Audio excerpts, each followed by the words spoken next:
বন্ধুরা, শুভ সকাল। আজকে সকালে উঠেই আমার মনে হলো একটু গ্রামের দিকে হেঁটে যাই।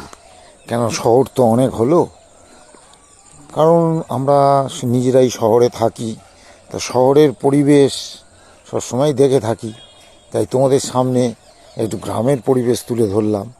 তা হাঁটতে হাঁটতে বেশ সুন্দর যাচ্ছিলাম, চারিদিকে ফাঁকা মাঠ, খুব সুন্দর সুন্দর চাষবাস, পুকুর, জমি বেশ সুন্দর লাগছিল, তাই তোমাদের সামনে ভিডিওটা করলাম।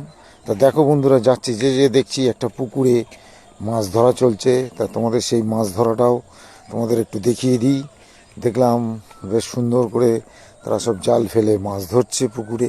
তা দেখি তো কী মাছ। তা গিয়ে দেখলাম সমস্ত ছোট ছোট ওই মৌটি চুনো না কি বলে, ওই ধরনের সব ছোট ছোট মাছ।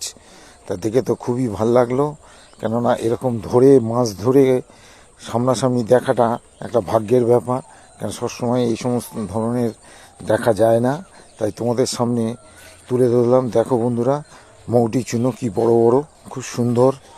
হ্যাঁ, কেন আমরা সবসময় বাজার থেকে যে সমস্ত কিনে খাই বেশিরভাগই মরা, কিন্তু এইভাবে জ্যান্ত মৌটি চুনো চোখের সামনে দেখে তোমাদের সামনে তুলে ধরলাম। দেখো কিরম লাগে বন্ধুরা, আর চারিদিকটা পরিবেশটা এত সুন্দর লাগছিল, তাই ঘুরিয়ে ঘুরিয়ে তোমাদের সামনে একটু দেখালাম। তা দেখো, তোমাদের যদি ভালো লাগে বন্ধুরা, তাহলে লাইক কমেন্ট শেয়ার করে দিও। দেখো পরিবেশটা কিন্তু খুবই সুন্দর, চারিদিকে পাখি ডাকছিল, আমার তো খুবই ভাল লাগলো। তোমাদের কেমন লাগলো একটু জানিও বন্ধুরা। সবাই ভালো থেকো, সুস্থ থেকো, আর কি বলবো, সবাইকে একটু ভালোবাসা দিয়ে এগিয়ে যাওয়ার চেষ্টা করো। থ্যাংক ইউ, শুভ সকাল।